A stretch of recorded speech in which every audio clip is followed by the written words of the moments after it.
Shalom, selamat malam Bapak Ibu yang terkasih di dalam Kristus. Selamat bertemu kembali pada kelas pembelajaran firman Tuhan di Sema Adonai pada hari Rabu 10 Januari 2024. Yang malam ini temanya adalah strategi menghadapi kesulitan hidup. Dan yang menjadi narasumbernya adalah Pastor Teni Landena. Baik Bapak Ibu sekalian, sebelum kita masuk pada kelas pembelajaran firman kita, maka kita akan membukanya terlebih dahulu dengan doa pembukaan yang akan dipimpin oleh Ibu Heni. Dipersilakan Ibu Heni. Iya, baik. Mari kita berdoa ya. Bapa kami yang bertata di kerajaan surga, Allah yang kami sembah di dalam nama Tuhan Yesus. Bapa, ini kami anak-anak-Mu berkumpul di Jum Sema Adonai. Seperti biasanya Bapa, kami mau belajar akan kebenaran firman-Mu. Bapa, kami percaya Engkau melihat setiap kami ya Bapa. Dan kami percaya ya Bapa, Engkau akan menolong kami semua. Kami yang belajar sebagai murid-murid-Mu ya Bapa. Kami diberikan kemampuan, kami bisa menangkap apa yang akan disampaikan oleh hamba-Mu, Pendeta Denny, Pak Pendeta Teni dari Amerika, Bapa yang akan menyampaikan isi hati-Mu. Bapa, kami percaya Engkau akan mengurapi Pastor Teni ya Bapa, biarlah urapan-Mu biar mengalir Tuhan, tambah-tambahkan hikmat kepada dia ya Bapa. Bagaimana seperti biasanya hidupnya memberkati banyak orang. Dan hari ini ya Bapa, biarlah melalui pengajaran firman malam hari ini waktu Indonesia akan memberkati banyak orang ya Bapa. Berkati Sister Aling yang akan menjadi moderator, biar dia bisa memimpin dari awal, pertengahan, dan akhir. Kami serahkan operator kami juga ya Bapa di dalam tangan kasih-Mu, biarlah penyertaan-Mu selalu ada bagi kami. Terima kasih ya Bapa, di dalam nama Tuhan Yesus kami berdoa. Haleluya. Amin. Amin. Baik, terima kasih Ibu Heni untuk doa pembukaannya. Baik Bapak Ibu sekalian, sebelum kita masuk pada kelas pembelajaran kita, maka saya akan terlebih dahulu menyapa narasumber kami. Shalom, selamat malam Pastor Teni. Monitor suaranya Pastor. Suaranya belum terdengar Pastor Teni. Ya, selamat malam untuk Indonesia dan selamat pagi untuk Amerika. Iya, baik. Bagaimana Pastor kabarnya? Semoga Baik. selalu sehat ya Pastor. Iya, terima kasih. Amin, puji Tuhan. Baik, ya, baik Pastor. Kita akan masuk pada kelas pembelajaran kita. Maka saya akan menyerahkan waktu dan tempat kepada Pastor Teni. Dipersilakan Pastor. Baik. Terima kasih buat kesempatan yang diberikan buat saya untuk memberikan sedikit pembelajaran mengenai kehidupan. Pembelajaran firman Tuhan ini adalah hal yang kita alami dalam kehidupan sehari-hari. Saya berikan topik strategi menghadapi kesulitan hidup. Saudara-saudara, orang sedang memprediksi tahun 2024. Banyak prediksi yang kedengaran di telinga negatif, tetapi apa kata Alkitab tentang kehidupan kita dan bagaimana kita menjalani kehidupan kita di tahun yang baru ini, tahun 2024. Yang pasti kita bersyukur, memuliakan Tuhan karena kita masih diberikan anugerah dan kesempatan untuk memasuki tahun 2024, menikmati berkat-berkat-Nya, menjalani kehidupan ini dengan sehat. Dan saya percaya Tuhan memberikan kepada kita juga kesempatan untuk mencapai visi mimpi yang ada di depan kita, yang sudah kita pikirkan bersama-sama. Tetapi tentunya kita mengerti bahwa orang berkata begini, there is always a struggle behind every dreams. Artinya di balik semua mimpi-mimpi kita itu pasti ada pergumulan, pasti ada struggle. Karena itu hidup ini tidak selalu lurus, tetapi kadang-kadang harus berkelak-kelok supaya di sana kita bisa menemukan dan mengerti betapa setianya Tuhan menuntun kita, menyertai kita, dan juga kita dapat mengerti bagaimana besarnya Tuhan, betapa hebat kuasanya yang tidak terbatas, dan janjinya yang tidak berubah. Itu yang kita akan belajar pada hari ini. Saudara-saudara yang saya kasih dalam Tuhan Yesus Kristus, saya akan memberikan kepada kita beberapa poin-poin penting atau beberapa ayat yang akan kita pelajari bersama-sama. Dan saya yakin bahwa ini akan menjadi berkat buat kita semua dalam menjalani kehidupan yang sekarang kita hadapi ini. Kita belajar mengenai strategi dari kehidupan menghadapi kesulitan hidup di tahun yang baru ini. Dan saya percaya bahwa segala sesuatu di dalam kontrol Tuhan. Pertanyaannya adalah, apakah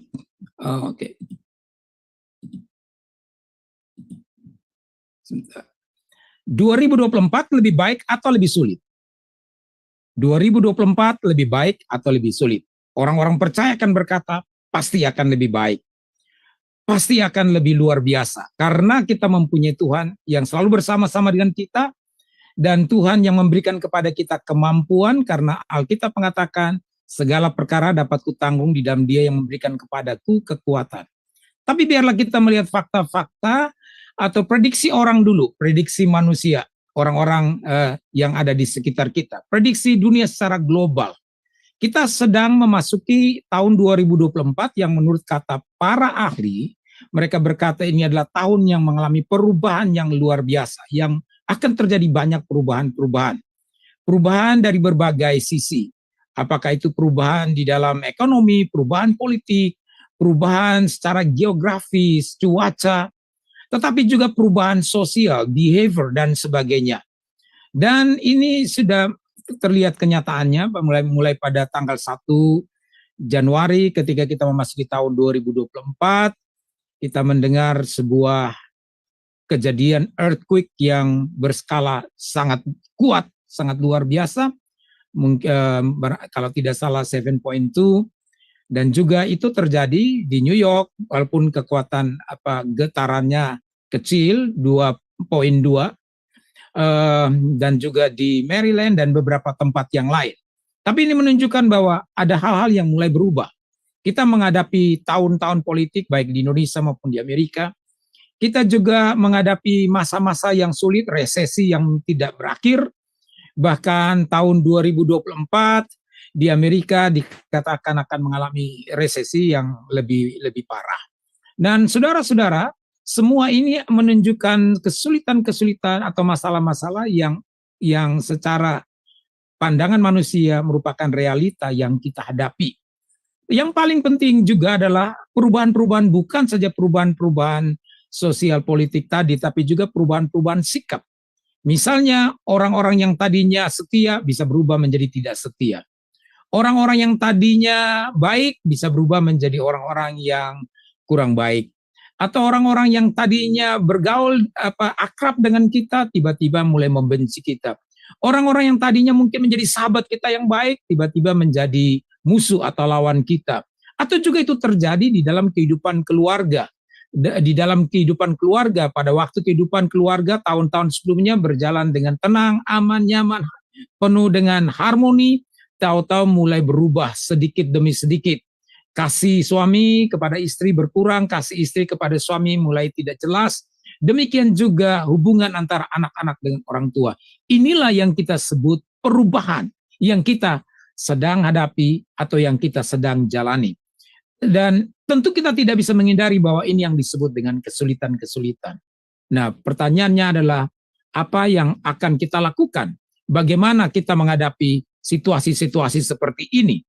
Saudara-saudaraku, Alkitab mengatakan di dalam Hakim-Hakim kita hari ini akan belajar di ayat ini, walaupun tidak semua ayat akan saya baca mengingat waktu, tetapi dalam Hakim-Hakim pasal yang ke-7 ayat 11, sebuah statement yang sangat indah di dalam firman yang berkata, engkau akan mendapat keberanian untuk turun menyerbu perkemahan itu. Ini kata Tuhan kepada Gideon. Sebentar kita akan baca ayat ini lebih detail supaya kita mengerti ceritanya, supaya kita mengerti kisahnya. Bagaimana bangsa Israel harus berhadapan dengan berhadapan dengan musuhnya dan sekutunya, dan bagaimana mereka dengan keadaan dan kemampuan yang terbatas, dengan kekuatan yang terbatas, tetapi akhirnya mampu mengatasi persoalan-persoalan yang ada di hadapan mereka. Hakim-Hakim 7 ayat 11 berkata, engkau akan mendapat keberanian untuk turun menyerbu perkemahan mereka.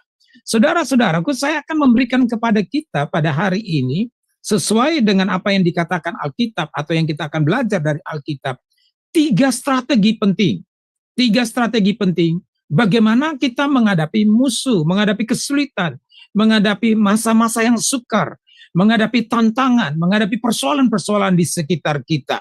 Yang pertama kita akan lihat di dalam firman Tuhan, atau poin yang pertama saya katakan di sini adalah berserah dalam kekuasaan Tuhan. Berserah dalam kekuasaan Tuhan. Bapak, Ibu, saudara-saudari, kadang-kadang kita ini merasa lebih berpengalaman kalau kita tahun-tahun sebelumnya, 2023 dan sebelumnya, kita sukses, kita berhasil, dan kita bisa menyelesaikan persoalan-persoalan dengan mudah. Lalu kemudian kita merasa bahwa kita tidak perlu lagi Tuhan. Kita merasa bahwa kita lebih baik atau kita lebih mengerti apa yang harus kita lakukan di dalam menghadapi situasi-situasi ini. Ada sebuah cerita. Ada sebuah kapal perang, saudara, yang dalam keadaan waktu itu cuacanya kurang bagus, badai yang mengganggu jarak pandang. Tiba-tiba ketika kapal perang ini sedang berjalan, dia melihat cahaya yang mengarah kepadanya dengan begitu terang sekali. Lalu si kapten ini berkata, dia ingin memberikan pesan kepada yang dia pikir itu adalah kapal di depan dia yang sebentar lagi bisa menabrak kapal perang ini. Dia berpikir untuk memberi pesan, tapi sebelum dia memberi pesan, tiba-tiba dia sudah mendapatkan pesan dari kapal yang dia pikir kapal di depan dia. Pesan itu berkata, dengan penuh hormat, saya memerintahkan kamu, saya adalah Kapten Smith, memerintahkan kamu untuk mengalihkan kapalmu 10 derajat ke utara. Nah, ini kapal perang Amerika nggak mau ngalah. Dia merasa tersinggung. Lalu dia berkata, saya adalah kapal perang Amerika, saya memerintahkan kamu dengan segala hormat untuk memindahkan kapalmu ke 10 derajat ke selatan. Lalu kemudian kapal yang satu ini, sumber yang satu ini kembali berkata, tidak bisa, Anda harus mengingat, Anda harus mendengarkan seruan saya untuk dengan hormat mengalihkan kapalmu ke 10 derajat ke arah utara. Lalu si panglima Amerika ini, Kapten Amerika ini, dia berkata dengan penuh hormat, saya dengan otoritas pemerintah Amerika, saya adalah kapten dari kapal perang ini, kapal perang, saya perintahkan kamu untuk memindahkan kapalmu ke 10 derajat ke arah selatan. Lalu dijawab dengan terakhir, karena dilihat kapten dari Amerika ini udah bicara dengan tegas dan marah, dan dengan tegas juga si Kapten Smith ini berkata, saya Kapten Smith, dengan segala hormat saya bilang, Anda harus segera saat ini juga mengalihkan kapalmu ke 10 derajat sebelah utara, karena saya adalah mercusuar. Rupanya cahaya terang yang datang ke kapal perang ini adalah cahaya dari mercusuar. Karena waktu itu keadaan badai, orang tidak bisa melihat dengan jelas. Nah, saudara-saudaraku, hal demikian ini bisa terjadi di dalam kehidupan kita. Bahwa kadang-kadang kita merasa lebih berkuasa dari Tuhan yang mengatur hidup kita, dan kita berusaha untuk mengatur Tuhan. Jika kita ingin melihat kuasa Tuhan terjadi dalam hidup kita dan memampukan kita untuk menghadapi situasi-situasi yang sulit, kita harus terlebih dahulu mengakui kelemahan dan keterbatasan kita. Kita tidak bisa berpikir bahwa kita lebih hebat, kita lebih berpengalaman, kita lebih jago. Itu sebabnya poin yang pertama ini kenapa saya katakan berserah sepenuhnya dalam kekuasaan Tuhan, menghadapi masalah-masalah yang sulit di hadapan kita. Karena Yakobus pasal yang keempat ayat yang ke-6 berkata, Allah menentang orang yang congkak, tetapi mengasihani orang yang rendah hati. God dikatakan give grace to those who humble. Yakobus pasal 4 ayat yang ke-6. Allah akan menolong orang-orang yang datang kepadanya dengan rendah hati, dengan berserah, dengan mengakui bahwa saya terbatas, saya mempunyai keterbatasan, saya mempunyai kelemahan, dan hanya Tuhan saja pengharapan saya, hanya Tuhan saja yang dapat saya andalkan dan dapat saya percaya di dalam segala situasi yang tidak pasti. Itu sebabnya mari kita datang kepada Tuhan dengan rendah hati, menyatakan kuasanya kepada orang-orang yang Tuhan akan menyatakan kuasanya kepada orang-orang yang mengandalkan Dia. Jadi saudara-saudaraku, kita tidak perlu berpikir hal-hal yang terlalu canggih bagaimana menghadapi kesulitan-kesulitan hidup ini, tetapi sebenarnya simpel, sebab cara kerja Tuhan kepada kita itu sederhana. Dia hanya mengharapkan kita untuk berserah sepenuhnya kepada Dia, mengandalkan Dia sungguh-sungguh, dan simpel, menyerah kepada Tuhan dan datang kepada Dia dengan rendah hati, mengakui kelemahan-kelemahan kita, mengakui bahwa Tuhan, aku memiliki keterbatasan, bahwa hidup ini unpredictable, aku tidak bisa memprediksi hal-hal yang lebih hebat lagi, tetapi Tuhanlah yang lebih tahu masa depanku, Tuhanlah yang lebih tahu kehidupanku, Tuhanlah yang lebih tahu apa yang akan terjadi tahun 2024, apa yang akan terjadi di tahun-tahun selanjutnya. Itu sebabnya kita mesti datang dengan hati yang penuh kerendahan hati, datang dengan hati yang mengandalkan Tuhan. Nah, Bapak Ibu Saudara-saudari, ya, untuk itu kadang-kadang seperti kita ya, seperti kapal perang tadi ya, yang merasa dirinya lebih hebat, yang merasa dirinya lebih jago, saudara-saudaraku, dan dia berpikir bahwa dia bisa mengatasi segala kesulitan-kesulitan, dia bisa lebih hebat untuk menyelesaikan persoalan-persoalan, dan dia tidak tahu bahwa yang dihadapinya adalah mercusuar. Yang kedua, Allah lebih besar dari masalah terbesar kita. Artinya begini, untuk menghadapi segala kesulitan hidup kita, kita harus merubah perspektif kita, cara kita berpikir. Kita berkata demikian, Allah lebih besar dari masalah terbesar kita. Sekalipun para ahli itu sudah berprediksi untuk hal-hal yang tadi sudah saya sebutkan, perubahan-perubahan yang terjadi. Semalam kita tahu, saya nggak tahu di New York, tapi di Philadelphia, angin kencang begitu luar biasa, seperti saya yang berada di balik jendela, itu seperti jendelanya mau tercabut saja, saudara-saudara. Angin kencang luar biasa. Sampai 128 penerbangan harus cancel karena badai ini. Bahkan ada sahabat saya yang harus dari Philadelphia, pendeta, yang harus melayani di LA. Pada waktu itu, saudara-saudaraku tidak bisa melanjutkan di tengah-tengah perjalanan, pesawatnya harus di-diver ke Oklahoma. Seharusnya ke Dallas, tetapi di-diver ke Oklahoma karena badai yang luar biasa dan harus ke Oklahoma untuk mengisi lagi bahan bakar. Dan itu mengerikan. Tadi malam saya mendengar itu badai yang luar biasa seperti rumah kita atau pintu jendela mau tercabut saja. Nah, ini situasi yang tentu kalau kita berada dalam keadaan seperti itu bisa timbul rasa kepanikan, rasa ketakutan kita. Lalu yang kita bayangkan seperti tadi, seperti yang saya ceritakan tadi, secara normal, secara manusia, ketika itu terjadi, maka kita langsung berpikir, wah ini angin terlalu kencang, jendela bisa lepas, jendela bisa copot, rumah bisa roboh, pohon-pohon bisa tumbang, bagaimana dengan mobil saya yang saya parkir di bawah pohon yang besar, jangan sampai pohon itu tumbang. Kita mulai berpikir yang macam-macam, kita mau berpikir yang aneh-aneh, itulah perspektif kita.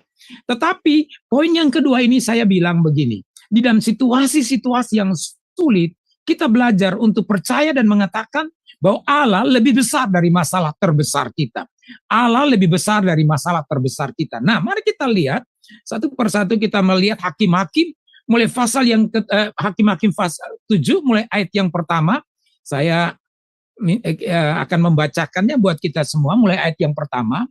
Adapun Yerubbaal itu atau alias nama lain dari itulah Gideon, nama Gideon, bangun pagi-pagi dengan segala rakyat yang bersama-sama dengan dia. Lalu mereka berkemah dekat mata air Herod. perkemahan orang Midian itu ada di sebelah utaranya, dekat Bukit More di lembah. Berfirmanlah Tuhan kepada Gideon. Berfirmanlah Tuhan kepada Gideon, terlalu banyak rakyat yang bersama-sama dengan engkau itu daripada yang ku kehendaki. Coba perhatikan baik-baik apa yang Tuhan bilang di sini. Bagaimana Tuhan masuk dalam situasi, dalam kondisi orang-orang Israel saat itu. Bagaimana Tuhan intervensi, bagaimana Tuhan turut campur di situ. Karena dia mengasihi umat Israel, karena dia ingin membela umat Israel dan ingin memberikan kemenangan kepada umat Israel. Jadi Tuhan berfirman kepada Gideon, terlalu banyak rakyat yang bersama-sama dengan engkau itu daripada yang ku kehendaki. Yang Tuhan inginkan lain. Sedangkan yang mungkin Gideon pikir dalam perspektif dia, untuk melawan orang Midian dan sekutunya, dia harus mengumpulkan ribuan orang, atau paling tidak berimbanglah jumlahnya. Tetapi nanti kita akan mengerti bahwa kenyataannya tidak seperti begitu. Analisa situasi tidak seperti yang diharapkan oleh Gideon. Karena ternyata jumlah musuhnya jauh lebih banyak tidak terhitung dibandingkan dengan jumlah tentara dan kemampuan yang dimiliki oleh orang-orangnya Gideon, saudara-saudaraku. Tetapi Tuhan melihat dan Tuhan berbicara dari sisi yang lain. Tuhan berbicara dari cara yang bertentangan akan apa yang Gideon atau yang kita pikirkan. Tuhan bilang begini, terlalu banyak rakyat yang bersama-sama dengan engkau. Tapi kenyataannya Gideon lihat, kita punya orang yang kurang, tentara yang kurang. Bagaimana mungkin Tuhan berkata terlalu banyak? Tetapi dia bilang di sini, terlalu banyak rakyat yang bersama-sama dengan engkau itu daripada yang ku kehendaki. Dengar baik-baik kata, yang ku kehendaki. Yang menjadi keinginan Tuhan, yang menjadi kemauan Tuhan. Jadi kehendak Tuhan itu berbeda dengan kehendak kita. Sepanjang kita mengikuti kehendak Tuhan, ketika kita memasuki tahun yang baru ini dan menjalani seterusnya ke tahun-tahun berikutnya, saya percaya sepanjang kita mengikuti kehendak Tuhan, walaupun analisa manusia, fakta yang ada di hadapan kita itu tidak masuk akal, atau fakta yang ada di hadapan kita itu sangat negatif, atau mungkin membuat kita berpikir kita bisa kalah. Tetapi perkataan firman Tuhan lebih dahsyat, Allah lebih besar dari masalah terbesar kita. Nah, saya baca selanjutnya. Kemudian dia bilang begini, terlalu banyak rakyat yang bersama-sama dengan engkau itu daripada yang ku kehendaki untuk menyerahkan orang Midian ke dalam tangan mereka. Jangan-jangan orang Israel memegahkan diri terhadap aku sambil berkata, tanganku sendirilah yang menyelamatkan aku. Nah, saudara perhatikan ayat ini, kalimat yang Tuhan sebutkan ini, dia menjelaskan lebih detail. Tujuan dia bilang, terlalu banyak rakyat yang bersama-sama dengan engkau dari yang ku kehendaki. Tentunya ini akan diprotes oleh Gideon dan mungkin tentara-tentaranya. Bagaimana mungkin Tuhan berkata terlalu banyak? Tetapi di balik setiap perkataan Tuhan, itu ada janjinya atau ada maksudnya, ada kehendaknya yang berbeda. Disinilah alasannya. Kenapa Tuhan bilang terlalu banyak? Sehingga tentara-tentara itu harus dikurangi. Sebab dia bilang di sini, jangan-jangan orang Israel memegahkan diri terhadap aku, terhadap Tuhan, sambil berkata, tanganku sendirilah yang menyelamatkan. Itu sebabnya, ingat poin yang pertama. Ketika kita datang kepada Tuhan, kita harus datang dengan rendah hati. Kita harus datang dengan mengakui kelemahan dan keterbatasan kita. Kita bukan datang dengan pengalaman kita. Kita tidak merasa sok bisa untuk menyelesaikan menghadapi setiap kesulitan kita, menyelesaikan setiap persoalan kita. Karena Tuhan menentang orang yang congkak, tetapi mengasihani orang yang rendah hati bergantung kepada Tuhan. Itu sebabnya Tuhan bilang, kalau nanti kita gerakan orang-orang yang sebegini banyak untuk melawan Midian lalu kemudian menang, maka orang-orang itu akan berkata, tanganku sendirilah yang menyelamatkan aku. Inilah kemampuan kita, inilah kekuatan kita sendiri yang membuat kita sukses dan kita bisa berhasil. Ayat yang berikut dikatakan di sini, ayat yang ketiga, maka sekarang serukanlah kepada rakyat itu, demikian siapa yang takut dan gentar, biarlah ia pulang. enyah dari pegunungan Gilead. Lalu pulanglah 22.000 orang dari rakyat itu, dan tinggallah 10.000 orang. Wow, sudah luar biasa kan, dari 32.000 sekarang tinggal 10.000 orang.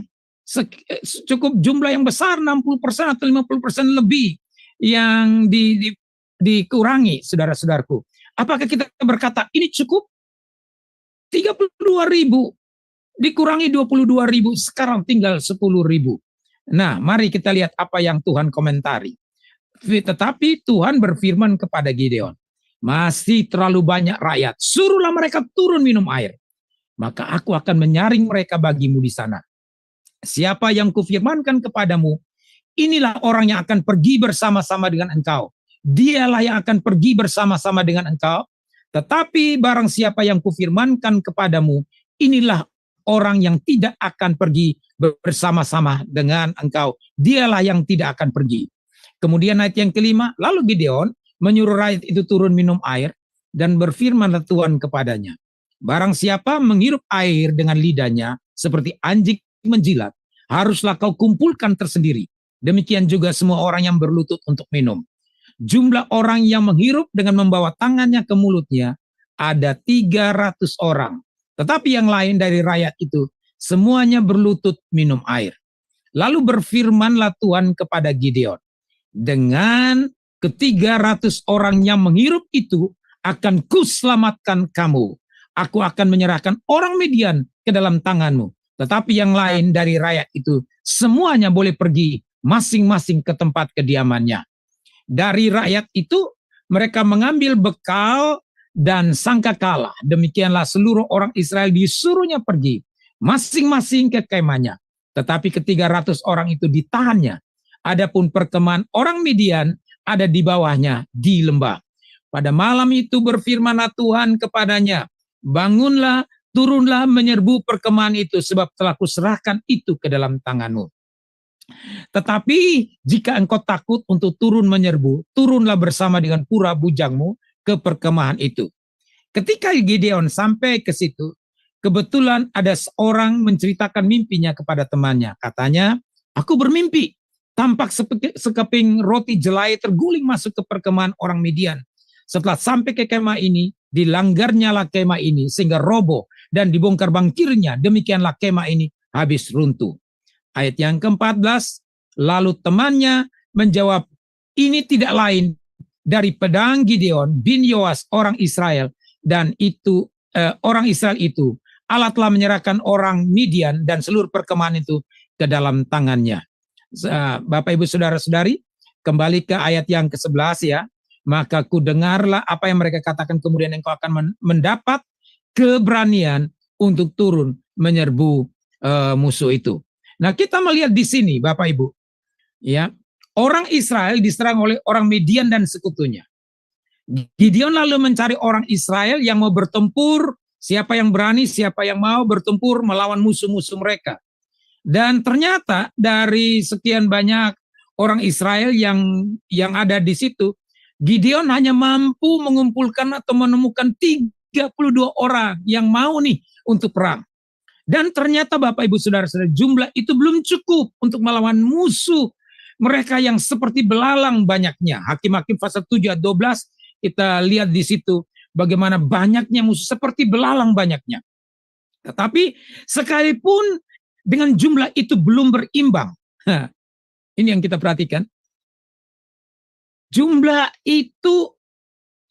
dari musuh Midian itu terlalu banyak, seperti belalang, tidak bisa dihitung.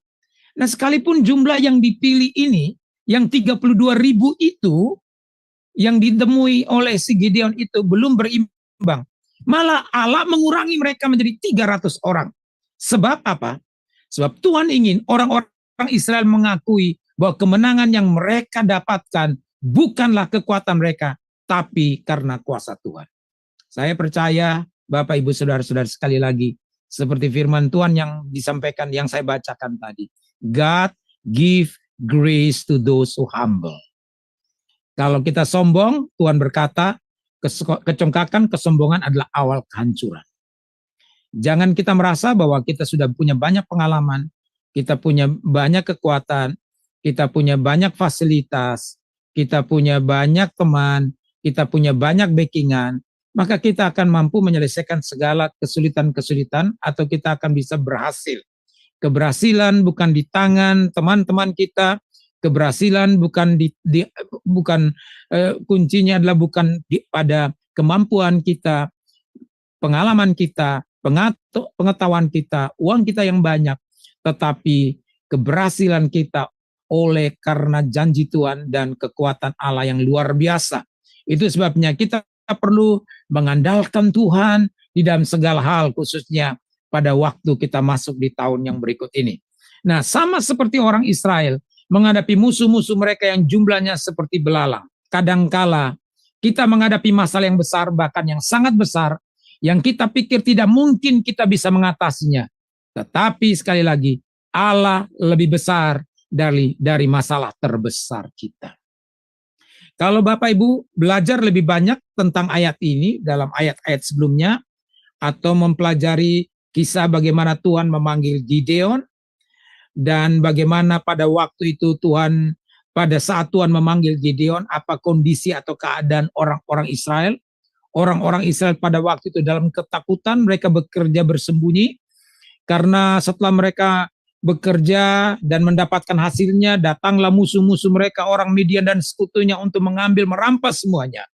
Sehingga orang-orang Israel itu berada dalam keadaan ketakutan, mereka bersembunyi di goa-goa untuk memproteksi, melindungi apa yang bisa, makanan-makanan mereka, untuk supaya mereka bisa survive. Jadi keadaannya itu sangat sulit bagi orang-orang Israel. Dan dari semua orang Israel tidak ada satu orang pun yang berani muncul dan berkata, come on, mari kita lawan, mari kita selesaikan masalah yang besar ini supaya kita bisa hidup, supaya kita bisa survive, supaya kita bisa menang, supaya kita bisa hidup bahagia, supaya kita bisa hidup dan tenang. Tidak ada seorang pun berani berkata demikian, karena semua dalam keadaan ketakutan. Baru Tuhan datang menemui orang yang bernama Gideon ini. Dan siapa Gideon? Dia lebih takut lagi dari semua orang Israel. Dia lebih takut lagi dan dia mindernya luar biasa.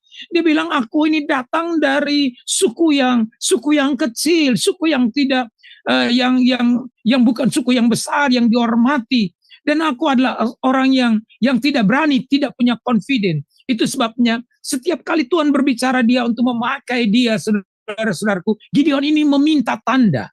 Tuhan berikan tanda berkali-kali, Gideon sampai tidak percaya. Bahkan pada ayat ini dalam Hakim-Hakim pasal 7 kita baca ketika Tuhan bilang, coba kamu pergi ke sana, ke perkemahan orang Midian.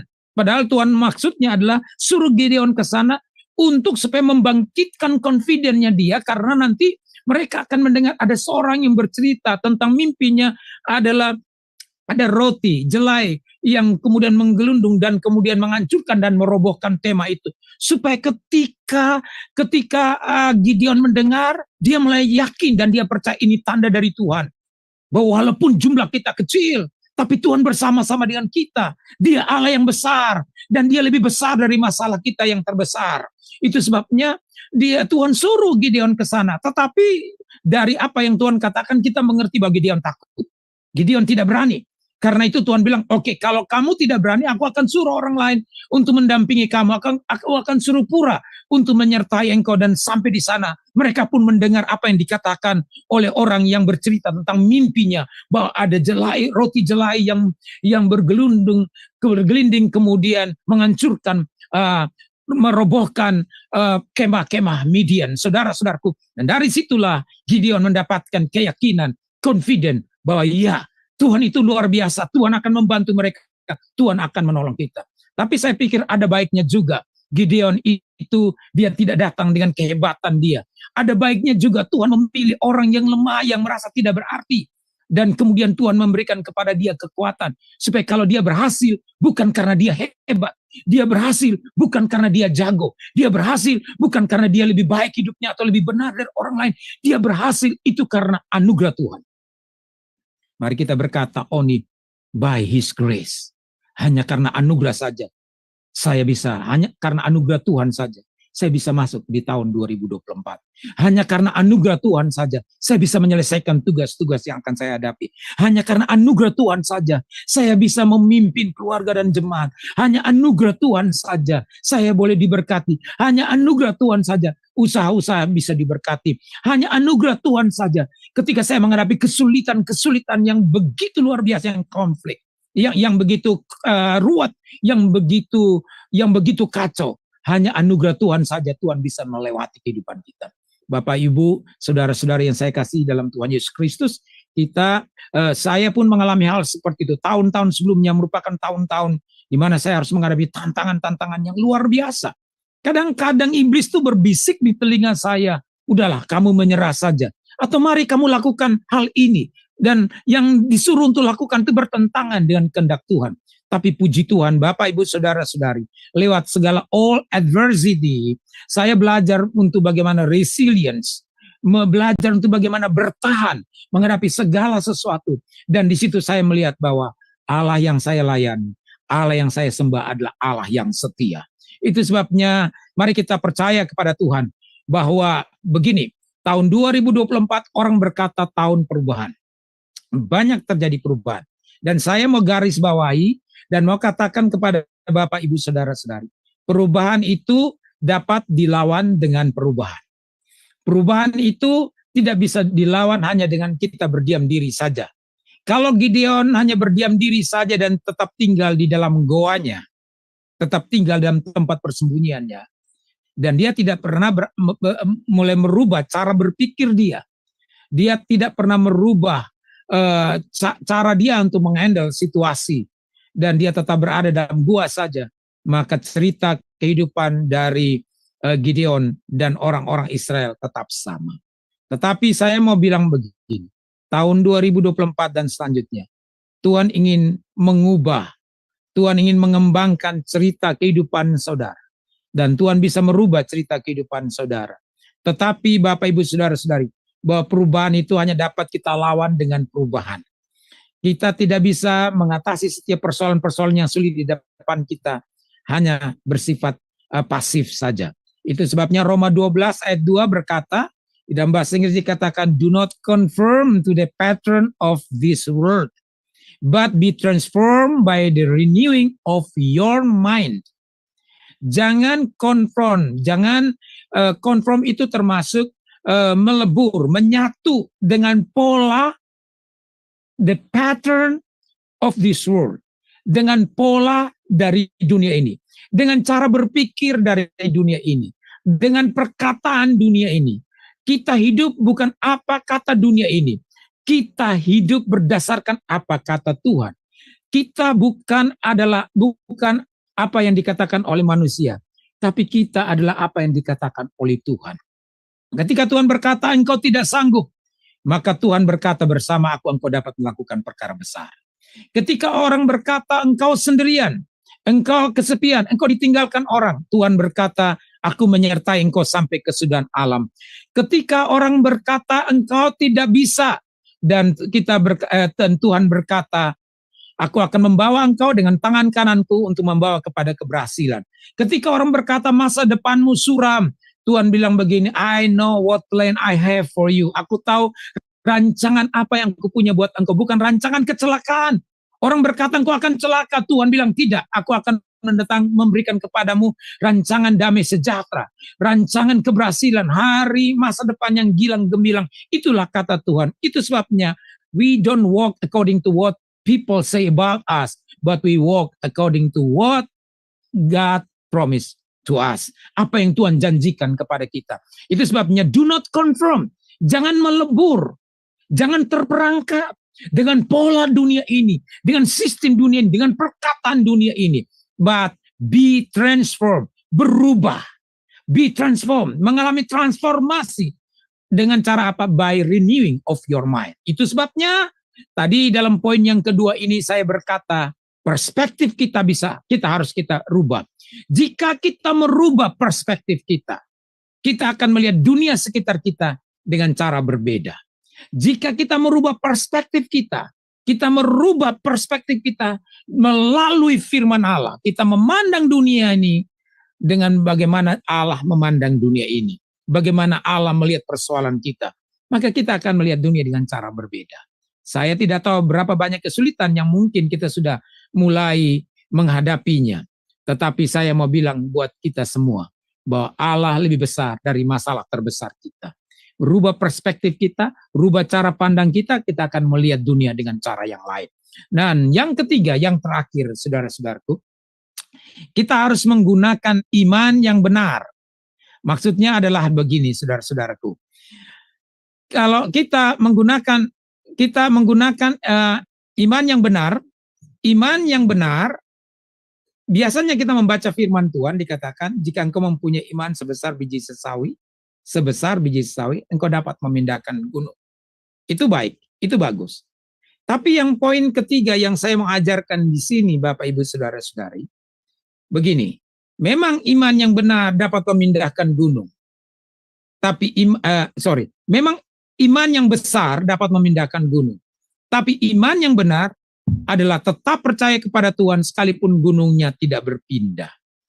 Jadi kalau saudara punya iman yang besar, puji Tuhan, sebesar biji sesawi saja, kita dapat memindahkan gunung. Tetapi saudara-saudaraku, kita perlu tidak hanya memiliki iman yang besar, tetapi yang paling penting juga adalah memiliki iman yang benar. Iman yang benar berkata, sekalipun gunung itu tidak berpindah, saya tetap percaya dan menaruh pengharapan saya kepada Tuhan, saya tidak akan berubah. Iman seperti ini dapat kita belajar dari Sadrak, Mesak, dan Abednego di dalam kitab Daniel. Iman seperti ini yang dicari di tahun 2024 dan seterusnya.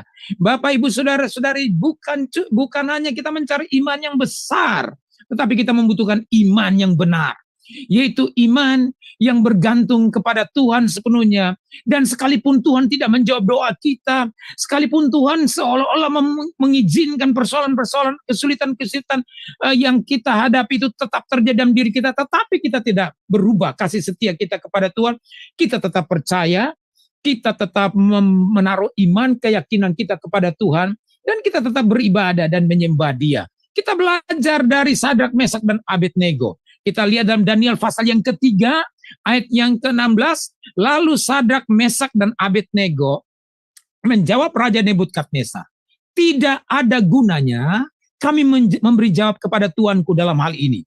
Ayat yang ke-17, coba perhatikan apa yang mereka yakini. Ini iman yang besar. Ayat 17 itu iman yang besar. Dia bilang begini, jika Allah kami yang kami puja sanggup melepaskan kami, artinya dia percaya, iman dia besar, bahwa Tuhan sanggup melepaskan mereka dari dapur perapian, dari ancaman kematian, dari intimidasi yang dimana kita tidak lagi melihat adanya jalan keluar. Keadaan kita udah begitu parah. Kalau kita tidak punya iman besar, kita pasti panik. Nah, tetapi dikatakan di sini, jika Allah yang kami puja sanggup melepaskan kami, maka Ia akan melepaskan kami dari perapian yang menyala-nyala itu dan dari dalam tanganmu, ya Raja. Luar biasa. Bukan saja dari perapian yang menyala-nyala, tapi dia katakan dari tanganmu, ya Raja. Artinya, saudara-saudara, ini Raja bisa marah, disebut seperti begitu, tersinggung dia bisa tersinggung. Tetapi mereka berani, karena mereka punya iman yang besar. Mereka berani vokal, mereka berani mengatakan statement yang heroik ini. Mereka berkata, jika Allah kami yang kami puja sanggup melepaskan kami. Dan mereka tahu Tuhan sanggup melepaskan mereka. Tetapi lihat baik-baik. Ayat 17 itu adalah iman yang besar. Tapi ayat 18 itu adalah iman yang benar. Apa yang dikatakan oleh Sadrak, Mesak, Abednego ini? Mereka mengatakan begini. Tetapi seandainya tidak. Artinya, tetapi seandainya Tuhan tidak melepaskan mereka dari perapian yang menyala-nyala itu, bahwa kami tidak akan memuja dewa Tuanku dan tidak akan menyembah patung emas yang Tuanku dirikan itu. Kebanyakan Bapak, Ibu, Saudara-saudari, ketika kita berdoa dan kita tidak mendapatkan jawaban dari Tuhan, maka kita meninggalkan Tuhan. Kita frustrasi, kita kecewa, kita katakan kita mengalami kepahitan. Bapak, Ibu, Saudara-saudariku, ini tidak adil sebenarnya. Sebenarnya bukan ini ketidakadilan yang ada dalam diri kita. Saudara-saudaraku, kita membutuhkan iman yang tidak berubah, unshakable faith. Iman yang tidak berubah apapun yang terjadi. Sekalipun yang kita doakan Tuhan tidak jawab, atau Tuhan belum jawab, saudara-saudaraku, kita tidak meninggalkan dia. Kita tetap menghormatinya, menyembah dia, mengasihi dia, bahkan makin sungguh-sungguh melayani dia, makin sungguh-sungguh bersandar kepada dia. Dibutuhkan iman seperti ini. Bapak, Ibu, saudara-saudari, saya kasih dalam Tuhan Yesus Kristus. Kita membutuhkan iman yang benar, bukan saja iman yang besar. Dan kemudian ini sekedar sebuah ayat yang perlu kita pegang di dalam hidup kita. Filipi pasal 4 ayat 13. Segala perkara dapat kutanggung di dalam Dia yang memberi kekuatan kepadaku. Kalau kita membaca ayat ini, di situ kita bisa melihat dorongan atau nasihat yang diberikan kepada kita, bahwa jika orang memiliki iman yang benar, ketika dia menghadapi masa-masa yang sulit, menghadapi kesulitan-kesulitan, maka dia akan berkata begini, segala perkara dapat kutanggung di dalam Dia yang memberi kekuatan kepadaku. Menjadi orang benar bukan berarti tidak menghadapi masalah. Menjadi Sadrak, Mesak, dan Abednego yang cinta mereka, iman mereka, kualitas penyembahan mereka yang luar biasa, hubungan relationship mereka yang begitu intim dengan Tuhan, bukan berarti mereka tidak menghadapi api yang menyala-nyala. Bukan berarti mereka tidak menghadapi tantangan, intimidasi, kematian. Mereka orang yang percaya kepada Tuhan. Mungkin lebih percaya dari kita, tapi mereka toh harus menghadapi api yang menyala-nyala. Demikian juga Bapak, Ibu, saudara-saudaraku, menjadi orang Kristen, menjadi anak Tuhan, datang ke gereja, bukan berarti segala sesuatu selesai sudah. Dan tidak ada lagi masalah yang ada di hadapan kita. Tidak ada lagi kesulitan yang kita hadapi. Tetapi kabar baiknya adalah begini. Firman Tuhan berkata, orang benar jatuh tetapi dia tidak akan tergeletak. Orang benar jatuh 7 kali tapi dia akan bangkit. Artinya tetap kita sebagai orang benar yang cinta Tuhan, kita kadang-kadang harus juga menghadapi kesulitan kehidupan kita. Kenapa hal itu terjadi? Sebab Allah punya rencana. Seperti yang kita baca tadi kepada orang-orang, kepada Gideon, Tuhan bilang, jangan bawa 32.000 itu, biar 300 saja. Artinya setiap firman Allah yang Tuhan sampaikan, itu ada maksudnya. Jangan kita protes, jangan kita bantah, jangan kita lawan dengan pemikiran kita yang kita pikir kita lebih hebat karena kita membuat matematika. Orang musuh-musuh itu, Midian itu jumlahnya seperti belalang, sedangkan yang berhasil dikumpulkan 32.000 orang. Kok ini malah Tuhan bilang kurangi, bukan cuma 10.000, kurangi lagi sampai 300 orang. Mereka bilang begini, dengan 32.000 aja belum imbang, belum tentu kita menang. Bagaimana 100 orang dengan 300 orang ini kita menang, Bapak, Ibu, saudara-saudari. Itu sebabnya Tuhan dengan tegas bilang, ini kalau yang tidak percaya ini pergi saja. Saudara-saudaraku, jangan biarkan kita dengar kata-kata negatif. Tetapi biarlah tiap hari, tiap saat kalau kita mau menang, menghadapi kesulitan hidup, inilah strategi. Dengar terus firman Tuhan.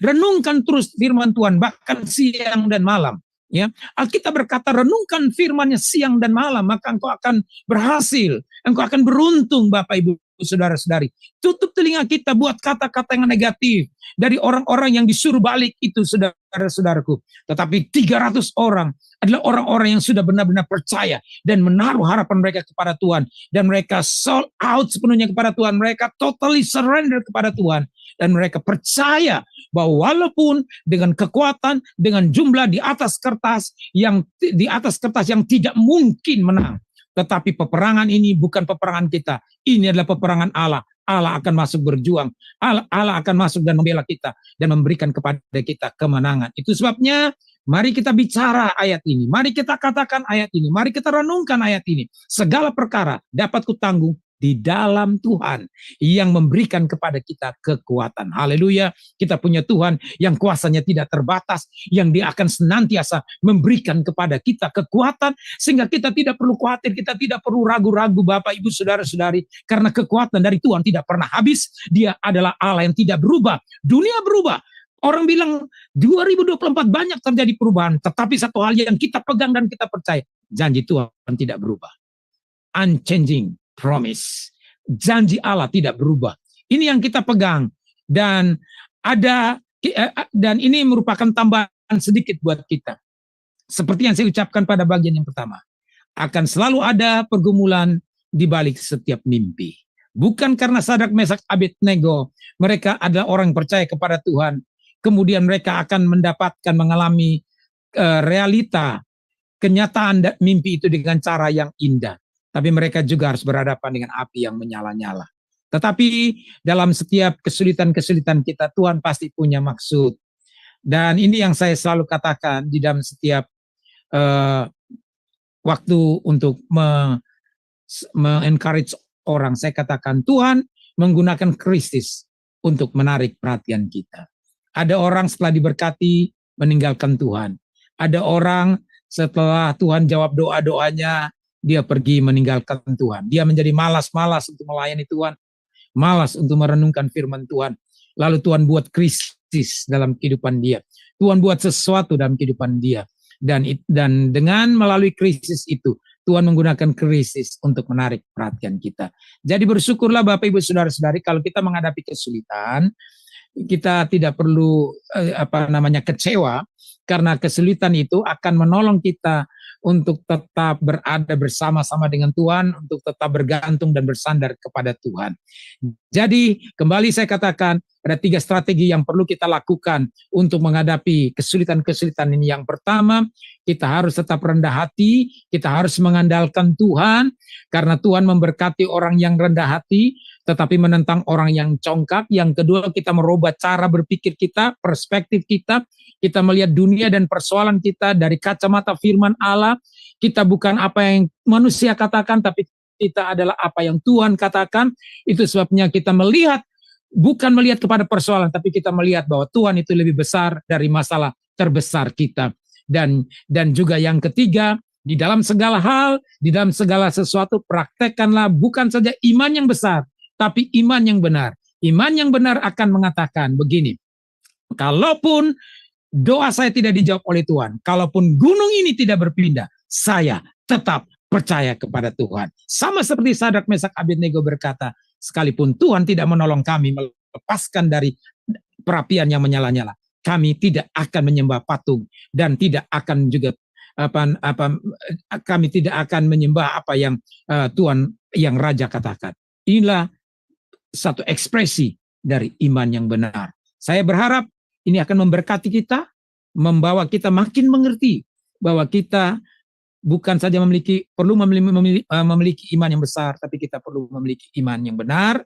Kita perlu tetap rendah hati, jangan merasa diri paling bisa, dan kita terus berubah cara berpikir kita melalui firman Allah, renewing our mind, supaya kita bisa mengerti mana yang berkenan kepada, mana yang baik, yang berkenan kepada Allah, dan yang sempurna. Tuhan Yesus memberkati kita. Terima kasih. Ya, baik. Terima kasih kepada Pastor Teni untuk penjabaran materinya yang luar biasa ya Pastor. Malam ini membuat kita mendapatkan pencerahan yang luar biasa ya. Baik Bapak Ibu, sebelum kita masuk pada sesi tanya jawab dan diskusi, maka saya akan membacakan terlebih dahulu acara-acara channel Sema Adonai seminggu ke depan dan channel-channel yang relay ke YouTube. Baik, dimulai dengan besok, hari Kamis 11 Januari 2024, di jam 21.00 waktu Indonesia Barat, di Sema Adonai akan kembali ada kelas pembelajaran firman. Kali ini mengenai materi konseling ya Bapak Ibu, dan temanya adalah mengendalikan amarah. Nah, bagus sekali nih Bu, Bapak Ibu temanya ya, untuk kita ketahui dan pelajari. Dan yang menjadi narasumbernya seperti biasa, Pak Pendeta Didi Kurniawan MTH dan moderatornya adalah Ibu Aling, saya sendiri. Kemudian di hari Jumat 12 Januari 2024 di jam 19.00 waktu Indonesia Barat, di Sema Adonai akan ada kembali kelas pembelajaran firman. Kali ini materinya adalah teologi proper. Ya, masuk seri pertama ya. Jadi untuk kelas ini ada berapa seri gitu. Jadi bersesi ya Bapak Ibu. Dan yang menjadi Palungan dan moderatornya adalah Ibu Aling. Selanjutnya di hari yang sama, di hari Jumat, 12 Januari 2024, di jam 21.00 waktu Indonesia Barat, masih ada kelas pembelajaran firman Tuhan di Sema Adonai dari pelajaran sejarah penebusan. Sudah masuk kepada buku seri keempat ya Bapak Ibu. Dan juga ini sudah masuk pada sesi keempat. Raja Asa yang baik tapi menjadi jahat. Nah, ini juga menarik ya Bapak Ibu kita untuk belajar tentang sejarah dari Perjanjian Lama. Dan yang menjadi pengajarnya seperti biasa Pak Pendeta Yudi Lengkong dan moderatornya adalah Ibu Heni. Selanjutnya di hari Sabtu 00 waktu Indonesia Barat, di Sema Adonai akan kembali ada kelas pembelajaran firman. Dan kali ini temanya adalah The Power of Destiny. Dan yang adalah Ibu Mia Wijaya dan moderatornya adalah Ibu Heni. Dan untuk di hari yang sama, di hari Sabtu, di jam 21.00 waktu Indonesia Barat, di Sema Adonai masih ada kelas pembelajaran firman yang terakhir. Temanya kali ini adalah titik balik Rasul Petrus. Dan yang menjadi narasumbernya adalah Pak Pendeta IR Jen Sendri STH dan moderatornya adalah Ibu Aling. Selanjutnya saya akan membacakan channel-channel yang relay ke YouTube. Di antaranya channel Sema Adonai, channel Omihen, channel Gereja YouTube, channel KH Lirai TV, channel Nats Bible Apologetics, channel Nebu Ali, channel Uti Watimena, dan channel Lin Jumat. Dan untuk renungan pagi, Sema Adonai itu diadakan setiap hari ya Bapak Ibu dari Senin sampai dengan Sabtu. Dimulai dari jam 5.30 pagi dan dilayani oleh hamba-hamba Tuhan yang sangat memberkati. Dan untuk renungan pagi Sema Adonai dan juga ibadah online Sema Adonai dan renungan pagi dari gembala kami yaitu Pak Daniel itu yang diadakan setiap Jumat satu kali seminggu ya renungan Pak Daniel ini. Ini hanya ada di channel Sema Adonai dan jadi untuk bisa mengikuti renungan pagi Sema Adonai, Bapak Ibu harus mensubscribe channel Sema Adonai. Baik pada Bapak Ibu yang terkasih dalam Kristus, bagi yang belum mensubscribe channel Sema Adonai dan juga men-share-nya, harap tolong bantu mensubscribe dan men-share-nya sehingga semakin banyak orang dan juga Bapak Ibu sekalian untuk bisa mengikuti keseluruhan acara dari Sema Adonai dan membantu channel kami untuk menjadi lebih berkembang dan menjadi berkat lagi bagi banyak orang. Baik, terima kasih Bapak Ibu sekalian. Kita sekarang akan masuk pada sesi tanya jawab dan diskusi. Baik, sebelumnya bagi Bapak Ibu yang ingin bertanya, harap raise hand terlebih dahulu ya Bapak Ibu agar dibuka mute-nya oleh operator kami. Baik, Pastor Teni luar biasa ya untuk materi malam ini, yaitu mengajarkan kita strategi menghadapi kesulitan hidup. Ya, betul Pastor Teni bahwa manusia itu ketika dia menghadapi posisi yang kuat gitu, seperti misalnya dia punya uang, punya kekuasaan, punya jabatan, dan punya kedudukan. Biasanya mereka merasa tidak memerlukan tutor ya, karena mereka sudah merasa kuat gitu dengan posisi mereka. Tetapi ada juga pastor yang yang orang dia tidak mempunyai semua itu. Tetapi karena ketika menghadapi masalah dia dalam keadaan ketakutan ya pastor ya karena masalahnya itu lalu dia mengambil maksudnya cara lalu kemudian keputusan jalan dengan hikmatnya sendiri. Nah, kalau orang-orang seperti ini masuknya dalam kategori congkak apa tidak juga pastor ini di hadapan Tuhan? Iya, silakan pastor. Ya itulah manusia. Di Amerika ini ketika terjadi itu ya, halo, ketika terjadi Ya, peristiwa 9/11, orang mulai bertanya dan mereka komplain, mereka bilang begini, where is God? Di mana Tuhan waktu kami kena persoalan ini? Jadi manusia itu coba lihat pada waktu orang kadang-kadang kena masalah, juga dia meninggalkan Tuhan. Ada orang juga yang ketika diberkati malah meninggalkan Tuhan. Ada orang bilang begini, kalau aku diberkati aku akan cari Tuhan. Belum tentu juga. Ada orang setelah diberkati malah meninggalkan Tuhan. Ada orang juga ketika doanya tidak dijawab malah meninggalkan Tuhan. Iya. Ya, betul. Mengambil keputusan, kebijakan dan langkahnya sendiri ya Pastor untuk menyelesaikan masalahnya ya. Dan ini termasuk dalam kategori orang-orang yang congkak juga ya Pastor di hadapan Tuhan ya. Karena mengandalkan kekuatan dirinya sendiri atau mengandalkan kekuatan manusia lainnya. Ya, seperti itu ya Pastor ya. Jadi seperti yang saya bilang tadi. Ketika menghadapi kesulitan. Iya. Jadi seperti yang saya bilang tadi ya Bu ya, kalau kadang-kadang kita kalau kita mencoba untuk menyelesaikan masalah-masalah kita datang dengan pengalaman-pengalaman kita, merasa kita lebih baik, kita lebih besar, kita lebih hebat, mengandalkan keberhasilan kita masa yang lalu, kita bisa gagal. Tetapi juga seperti yang saya sebutkan tadi, butuh iman yang saya sebutkan unshakable faith atau juga true faith, iman yang benar. Iman yang benar itu adalah iman yang bergantung kepada Tuhan, bukan karena Tuhan langsung menjawab doa kita, atau bukan Tuhan langsung membuat mujizat dalam kehidupan kita. Jadi saya bilang begini, with big faith we can move the mountain, but we still believing in God even though the mountain cannot move.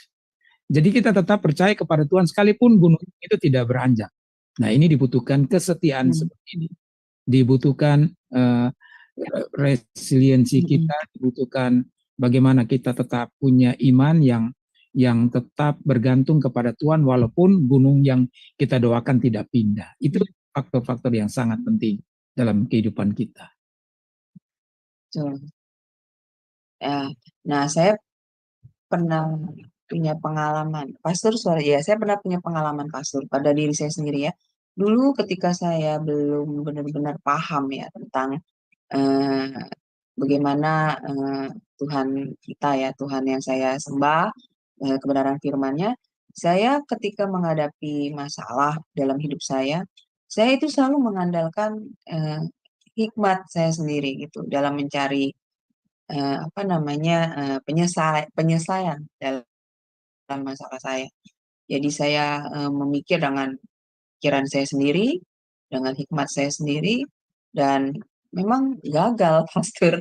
Jadi selalu gagal gitu. Apa yang saya pikir ini sudah benar, sini pasti berhasil, tetapi itu terulang kembali. Nah, itu dari situ kemudian saya berpikir, ini sepertinya kenapa saya selalu masuk dalam lingkaran masalah ini lagi gitu. Saya nggak bisa lepas gitu, Pastor, dari masalah saya itu. Lalu kemudian saya banyak belajar firman, dan malam ini Pastor menjabarkan tentang bahwa strategi menghadapi kesulitan hidup itu benar. Saya menemukan satu pencerahan bahwa memang benar, Pastor, ketika saya mulai belajar firman, lalu saya mulai banyak mengerti tentang kebenaran firman, dan saya malam ini semakin diteguhkan ya, Pastor, oleh pembelajaran Pastor, bahwa memang kita nggak bisa mengandalkan apa yang kita punya dari diri kita ya, Pastor. Seperti misalnya kekayaan kita, kekuasaan, lalu jabatan kita, status kita, kepandaian Pastor dalam menghadapi masalah yang ada di dalam hidup kita.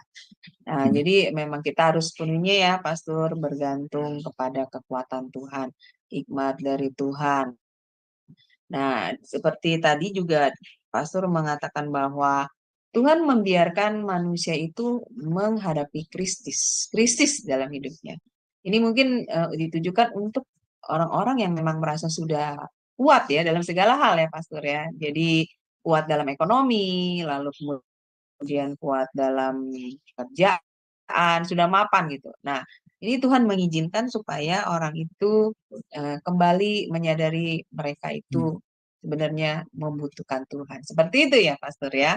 Iya. Jadi cara Tuhan itu luar biasa ya untuk membawa umatnya itu kembali kepada Dia, bersandar kepada Dia. Iya, baik, luar biasa, Pastor. Dan yang juga saya mau tanyakan ini adalah mengenai iman yang benar, Pastor. Nah, ketika tadi kan Pastor mengatakan bahwa eh, iman yang benar adalah tetap percaya kepada Tuhan sekalipun kita tidak keluar dari masalah kita. Betul itu ya, Pastor ya. Artinya Iya. bagaimana, Pastor, yang lebih detailnya dari pengertian ini? Maksudnya eh, ketika kita menghadapi masalah, lalu masalah itu tidak maksudnya belum Tuhan jawab, belum Tuhan selesaikan, tetapi iman yang benar itu mengajarkan kita bagaimana yang lebih detailnya, Pastor, penjelasannya. Iya, terima kasih. Silakan, Pastor. Ya, ya, jadi seperti kita ambil dari ayat yang berkata, kalau engkau mempunyai iman sebesar biji sesawi yang kau dapat memindahkan gunung. Itu iman yang besar kan? Sebesar biji sesawi, iman yang besar memindahkan gunung. Tapi dibutuhkan iman yang benar. Iman yang benar itu, walaupun kita doakan gunungnya tidak berpindah, kita tetap beriman kepada Tuhan. Kita tetap percaya kepada Tuhan. Kita tetap tahu, kita tetap yakin bahwa Tuhan itu adalah Allah yang tidak pernah gagal, atau Allah yang bukan Allah yang tidak mempunyai kekuatan atau kuasa sama sekali. Artinya itu kalau kita bicara lebih jauh itu akan lebih lebih mengarah kepada bicara tentang waktunya Tuhan. Karena kita seringkali terburu-buru dan kita berpikir waktu yang kita pikirkan itu yang terbaik. Padahal kalau kita beriman, punya iman yang besar, dan tetapi kemudian gunung masalah itu belum pindah, itu bukan berarti Tuhan tidak sanggup melakukan sesuatu, tetapi oleh karena Tuhan tahu apa yang baik dan Tuhan tahu waktu yang tepat. Nah, tadi seperti Ibu bilang, dulu misalnya seringkali itu ya, seringkali mengambil keputusan yang salah pada waktu menghadapi masalah. Itu tidak, Ibu tidak sendirian.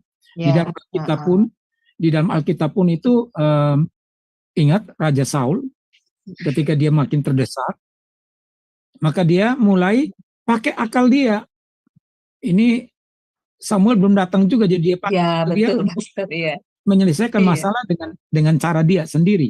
Nah, biasanya manusia itu begitu, Bu.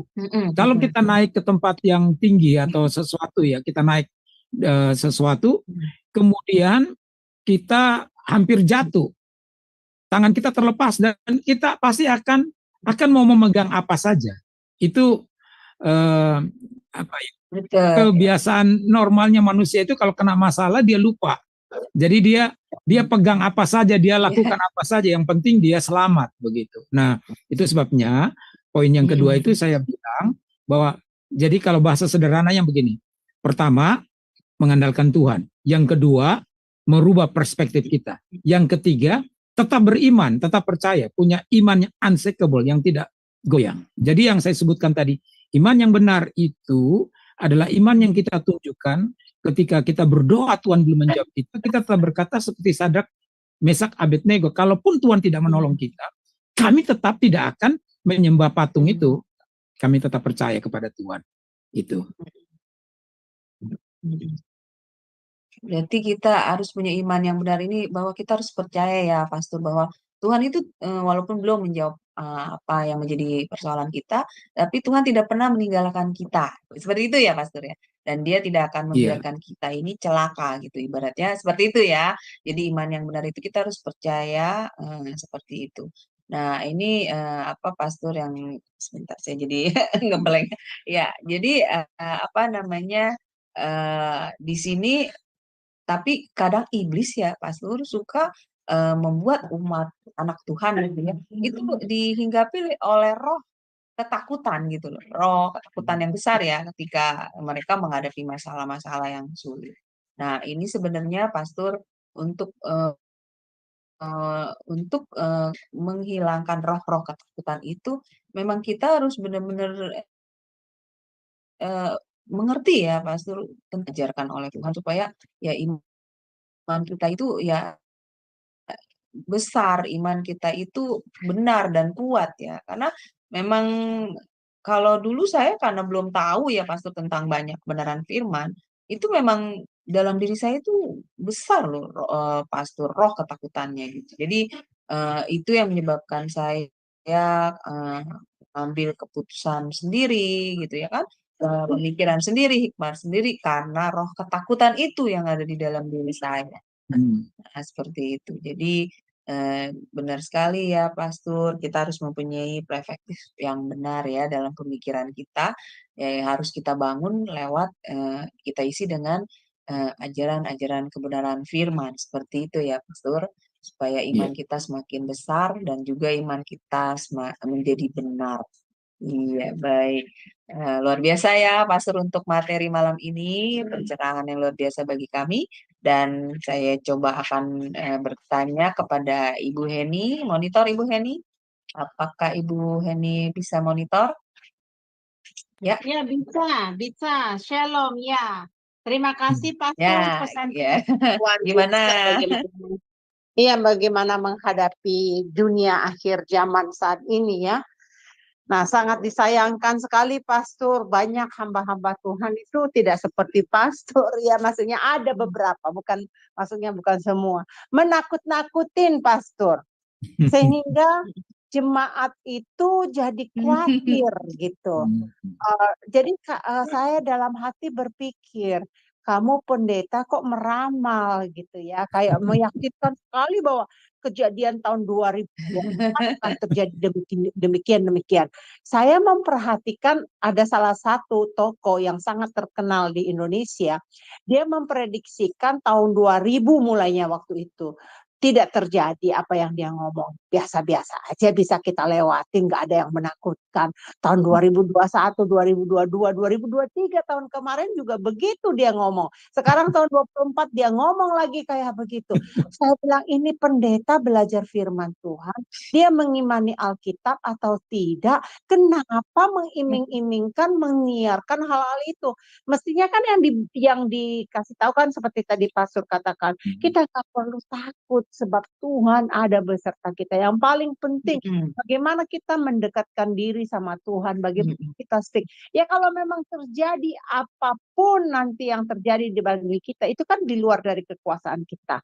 Tetapi yang paling kita harus yakin dan kita merasa aman di dalam perlindungan Tuhan.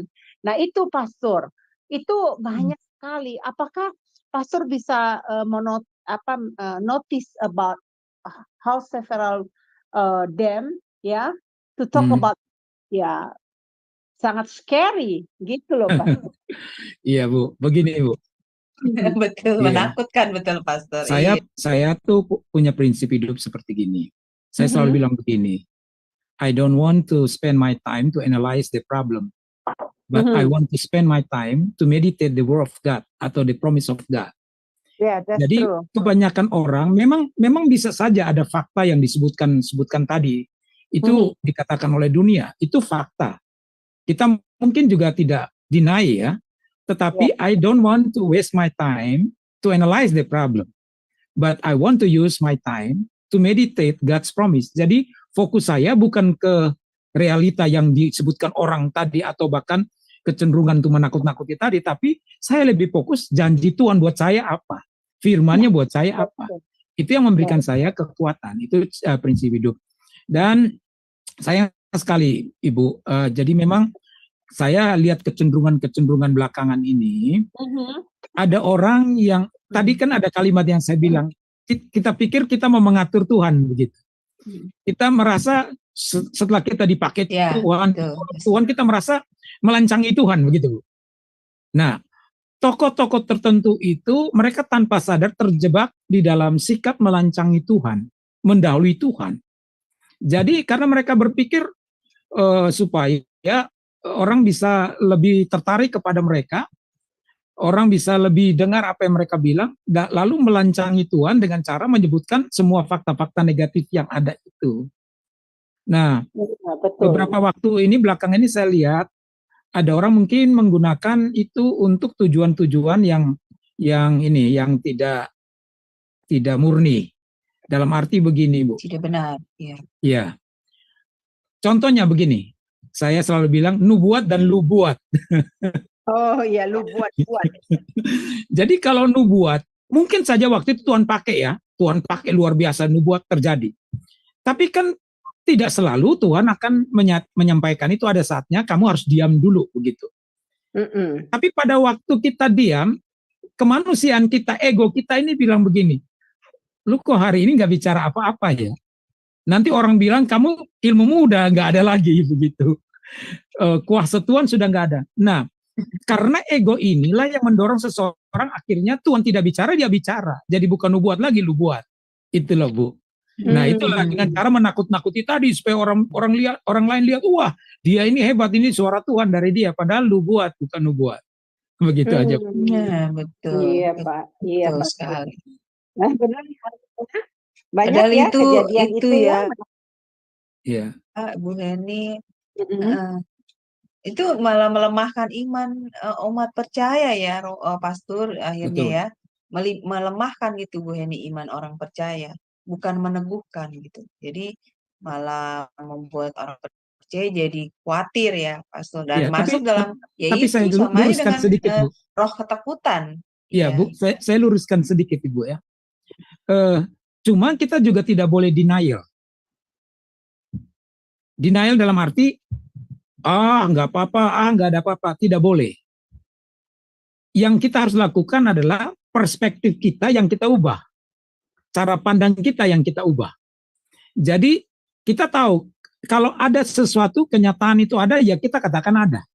Tapi kita juga bilang begini, aku juga tahu bahwa Tuhanku itu lebih besar dari persoalan terbesar yang aku punya. Itu. Jadi kita ngajarin orang, bukan untuk jadi menghibur-hibur diri saja, atau untuk menenang-nenangkan, memberikan janji-janji palsu saja, tapi kita bilang memang, misalnya begini, contoh Bu, ada orang bilang, saya nggak punya uang, saya nggak punya uang. Memang realitanya dia nggak punya uang. Tapi kalau dia bilang terus dia nggak punya duit, akhirnya dia nggak akan bisa berkembang, dia nggak akan bisa bertumbuh. Sebab apa? Ketika ada persoalan datang, yang ada dalam diri dia, saya nggak punya uang. Makanya saya nggak bisa belajar, saya nggak bisa kembangkan ini, saya nggak bisa bisnis, karena saya nggak punya uang. Tetapi kita mesti bilang begini, memang sekarang saya nggak punya uang, tapi saya tahu, jadi perspektif kita rubah. Saya tahu bahwa Tuhan akan menolong saya, memberikan kepada saya hikmat, dan memampukan saya untuk saya bisa diberkati. Begitu. Jadi ini kita mesti imbang ya dalam mengajarkan orang. Iya, terima kasih. Betul sekali Pastor ya. Berarti kita harus ibaratnya ini ya memberi pengertian yang benar ya, pandangan yang benar ya kepada orang lain. Jadi ucapan kita itu bisa menumbuhkan iman mereka dan juga menguatkan mereka. Seperti itu maksudnya Pastor ya. Jadi bukan melemahkan atau membuat mereka jadi ketakutan. Seperti itu ya harusnya. Betul, Pastor, karena yang kalau kita perbuat ya. kita lihat di Alkitab tadi, di situ ditulis jumlah mereka seperti belalang. Apakah ini bukan intimidasi? Jumlah mereka seperti belalang. Itu fakta. Tetapi perspektif kita berubah. Tuhan bawa Gideon itu tidak melihat belalang itu, tapi Tuhan tunjukkan dia, aku sengaja 32.000 itu, aku nggak mau 32.000 itu. 300 saja supaya kamu tahu bahwa kekuasaanku. Jadi kita melihat bahwa Tuhan itu lebih besar dari persoalan terbesar kita. Begitu. Amin. Amin. Iya betul itu. Amin. Luar biasa. Materi malam ini ya Bu Heni, waduh ini membuka membentuk dan membuka paradigma kita ya Bapak Ibu sekalian untuk bisa berpikir yang benar sesuai kebenaran firman dan juga mempunyai iman yang benar sesuai dengan kebenaran firman. Jadi bagus sekali ya Ibu Heni, Pak Astur, terima kasih untuk penjabaran materinya malam ini ya Pak. Jadi semakin meneguhkan iman kami dan juga memberikan paradigma yang benar kepada pikiran dan hati kami ya. Baik, sepertinya Ibu Heni apakah masih ada yang mau ditambahkan Ibu atau ya, Ibu mau bertanya kembali? Saya hanya mau meminta kepada pemirsa yang mendengarkan siaran ini, sharekan video-video ini kepada saudara-saudaranya, pada teman-temannya, supaya kita punya pemikiran yang baru di dalam Tuhan seperti yang dijelaskan oleh pastor tadi. Kita nggak perlu takut menghadapi tahun 2024. Perspektif kita harus dirubah, kita harus berakar dan tertanam di dalam Tuhan. Jadi kalau boleh, kalau ada, jangan juga cari-cari itu ramalan, jangan juga cari-cari apa yang mau Iya, betul. terjadi tahun 2024, nggak Amin. usah ya. Ya, Betul nggak? Ramalan bintang ya, stetoskop itu Betul. masih percaya ya, Bu Eni. Betul. Nah, itu tadi itu harus kita tanamkan di dalam pemikiran itu tadi, benar yang Pastor bilang. Bagaimana kita meyakinkan diri kita bahwa kita aman di dalam perlindungan Tuhan. Tentunya ada PR, nggak bisa dibilangin aja, Amin. oh kamu aman dalam perlindungan Tuhan, tapi kita nggak mau mengerjakan apa yang Tuhan mau lakukan di dalam hidup kita. Kalau saya bilang sih tidak mungkin tangan bertepuk sebelah tangan ya. Harus ada respon kita dengan Taurat Tuhan, perintah Tuhan, kehendak Tuhan dalam hidup kita. Jadi supaya kita bisa menjadi berkat buat dimanapun berada. Seperti Pastor Teni saat ini. Wah, luar biasa Pastor. Terima kasih banyak. Ini Sema Adonai kayaknya harus ngundang pastor lagi nih, berapi-api pastor. Tapi jangan buru-buru, jangan mepet-mepet, Bu. Iya, Pastor Tony sibuk di Philadelphia ya. Jadi Philadelphia itu dengan New York hanya ditempuh waktu 4 jam drive ya Pastor ya. 2 jam. 2 jam ya setengah. Pastor. Iya. Oh dulu saya kena 2 macet jam. ya Pastor. 4 jam. Jadi 4 jam saya waktu sampai di sana kena macet kali. Jadi ya. Jadi walaupun kami ada di Amerika tapi jarang ketemu ini sama pastor. Paling ketemunya tuh di Zoom doang gitu. Iya, Bu. Iya, itu aja Aling. Saya serahkan kembali. Tuhan memberkati. Iya, baik. Iya, baik. Terima kasih Bu Heni untuk penambahan dan partisipasinya ya. Baik, sepertinya juga sudah tidak ada yang bertanya ya, Pastor.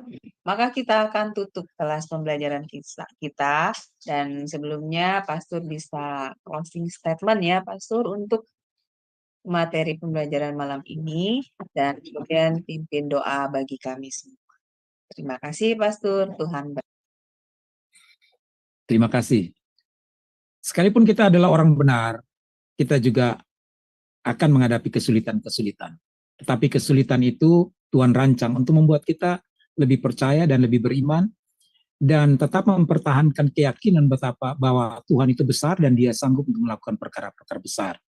Melalui kesulitan-kesulitan, kita bisa melihat betapa hebatnya Tuhan itu, betapa besarnya Tuhan itu.